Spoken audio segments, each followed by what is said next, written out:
Sabarmati jail के दो हिस्से हैं, एक नई जेल और एक पुरानी जेल। लॉरेंस इस वक्त पुरानी जेल में बंद है। पुरानी जेल के एक अलग हिस्से में एक साथ 10 कमरे हैं। उनमें से 9 खाली हैं, जबकि 10वें कमरे में लॉरेंस पिछले 14 महीने से अकेले रह रहा है। पिछले 14 महीने में जब से लॉरेंस साबरमती जेल लाया गया है, तब से लेकर अब तक कोई भी बाहरी आदमी उससे नहीं मिला है।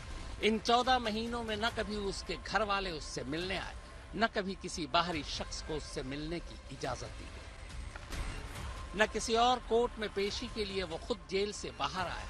और तो और इन 14 महीनों में आमने सामने कभी वो अपने वकील से भी नहीं मिल पाया। अलबत्ता इस दौरान कुछ मुलाकातें जरूर हुई।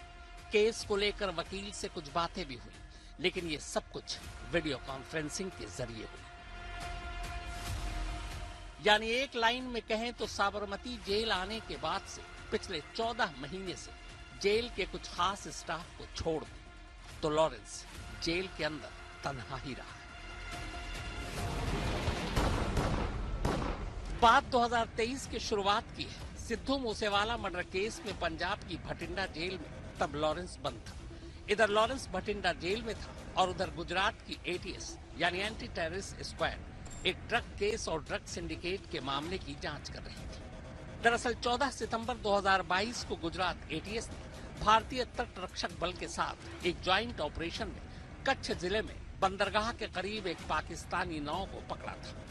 अल तैयासा नाम के इस पाकिस्तानी नाव से करीब 200 करोड़ रुपए की कीमत की हीरोइन बरामद हुई थी। इस केस की तफ्तीश के दौरान ये सामने आया कि भारत में ड्रग्स की इस खेप से लॉरेंस बिश्नोई का कनेक्शन है। चूंकि मामला बड़ा था और लॉरेंस से पूछताछ जरूरी, लिहाजा गुजरात एटीएस ने दिल्ली के पटियाला हाउस कोर्ट में लॉरेंस को कस्टडी में लेकर पूछताछ करने की अर्जी लगा दी।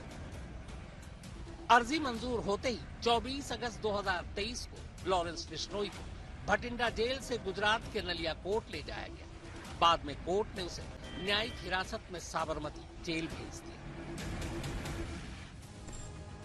और बस 24 अगस्त 2023 से अब तक लॉरेंस बिश्नोई इसी साबरमती जेल में बंद है। हालांकि गुजरात एटीएस अपने केस में पूछताछ के लिए उसे दिल्ली से गुजरात ले गई, लेकिन अलग अलग राज्यों में दर्ज 10 अलग अलग केस में गिरफ्तारी वारंट होने के बावजूद कोई भी राज्य की पुलिस लॉरेंस को साबरमती जेल से निकालकर पूछताछ के लिए अपने साथ नहीं ले जा सकी।